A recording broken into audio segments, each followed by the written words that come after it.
तो आज हम रॉबर्ट कियोसाकी की बहुत ही मशहूर किताब रिच डैड पुअर डैड इस पर थोड़ी गहराई से बात करने वाले हैं। इस किताब में ना दो पिताओं की कहानी है।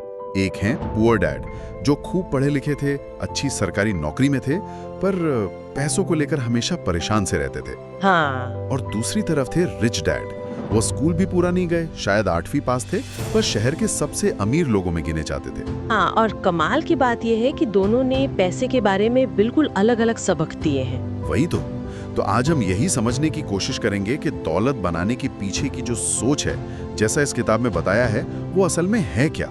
ये सिर्फ पैसों की कहानी नहीं लगती मुझे। नहीं, ये सोच बदलने वाली बात ज्यादा है। देखिए, कहानी शुरू होती है उस चीज से जिसे किताब चूहा दौड़ या रैट रेस कहती है। हाँ, रैट रेस सुना है बहुत। मतलब वही, अच्छा पढ़ो, अच्छी नौकरी ढूंढो, पैसे कमाओ, खर्चे बढ़ा लो और फिर ज्यादा पैसों के लिए और मेहनत करो। एक अंतहीन चक्कर। पुअर डैड का यही रास्ता था। हाँ, वो नौकरी की सुरक्षा वाला माइंडसेट। बिल्कुल। पर रिच डैड, उनका फलसफा बिल्कुल उल्टा था। वो कहते थे पैसे के लिए काम मत करो, पैसे से अपने लिए काम करवाओ। सुनने में बड़ा क्रांतिकारी लगता है ये, पर इसका मतलब क्या हुआ असल में? मतलब है कि अपनी सोच को बदलो।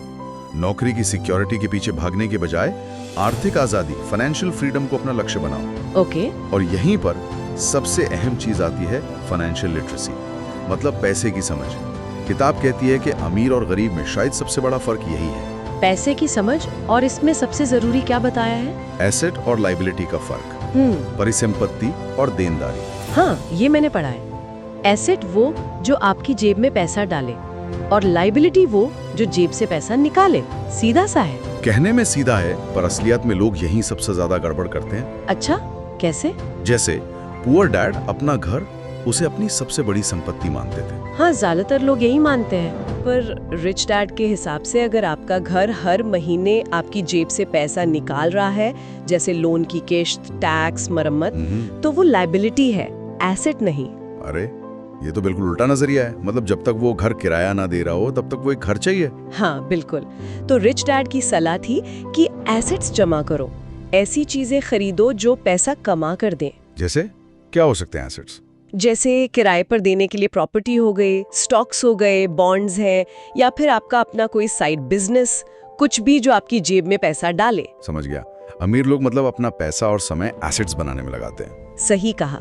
उनका जो कैश फ्लो है वो सैलरी के अलावा एसेट्स से भी आता है। और यही किताब का तीसरा सबक आता है, माइंड योर ओन बिजनेस। मतलब अपना काम देखो। हाँ, पर इसका मतलब है अपनी नौकरी करते हुए भी अपने असली बिजनेस पर ध्यान दो। और आपका असली बिजनेस है आपका एसेट वाला कॉलम, उसे बढ़ाओ। अच्छा, तो नौकरी छोड़ने की बात नहीं है? नहीं, बिल्कुल नहीं। नौकरी आपकी जरूरतें पूरी करती है, लेकिन आपका बिजनेस यानी आपके एसेट्स, वो आपको अमीर बनाते हैं। ये दिलचस्प है। पर किताब में एक और बात है जो थोड़ी सोचने वाली है। वो कहते हैं कि सिर्फ पैसे के लिए काम मत करो, सीखने के लिए करो। ये कुछ अजीब नहीं? आखिर पैसा कमाना ही तो पॉइंट है। देखिए, ये लॉन्ग टर्म सोच है। रिच डैड मानते थे कि असली अमीर बनने के लिए कुछ खास स्किल्स बहुत जरूरी हैं। स्किल्स? जैसे अकाउंटिंग की समझ, मतलब पैसों का हिसाब किताब, निवेश कैसे करें, मार्केटिंग यानी बेचना कैसे है, और लोगों से बात करना, कम्युनिकेशन। कभी कभी कम सैलरी वाली नौकरी भी आपको ये स्किल्स सिखा सकती है, जो आगे चलकर आपको कहीं ज्यादा कमाने में मदद करेंगी।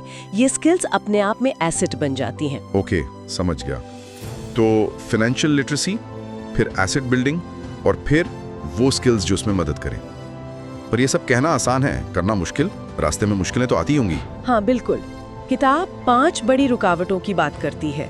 डर, पैसा खोने का डर, निराशावाद यानी शक करना कि कुछ हो भी पाएगा या नहीं, आलस, टालमटोल करना।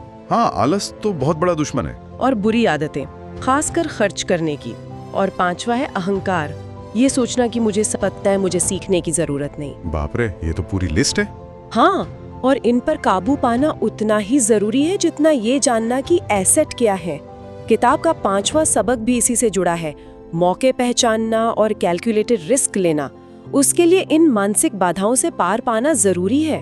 तो कुल मिलाकर इस पूरी बातचीत का सार क्या है? ऐसा लग रहा है कि किताब का मेन पॉइंट यह है कि अमीर बनना आपकी सैलरी से ज्यादा आपकी सोच का खेल है। हाँ, बिल्कुल। आपकी फाइनेंशियल समझ, आपकी आदतें, आपका माइंडसेट। एसेट्स पर फोकस करना, सीखते रहना और डर और आलस जैसी चीजों से लड़ना, यही है शायद कुंजी। एकदम सही। और अगर इसे थोड़ा बड़े पैमाने पर देखें तो ये सवाल उठता है कि हम अपनी आर्थिक जिंदगी सिर्फ गुजारा करने के लिए जी रहे हैं या असली आज़ादी के लिए। गहरा सवाल है। किताब के हिसाब से नौकरी आपको शायद जिंदा रख ले, पर एसेट्स आपको जिंदगी जीने की आज़ादी देते हैं। तो शायद सोचने वाली बात यही है कि हम सब अपनी सोच और आदतों में वो पहला छोटा सा कदम कब और कैसे उठाएं जो हमें उस चूहा दौड़ से बाहर निकालकर फाइनेंशियल फ्रीडम की तरफ ले जाए।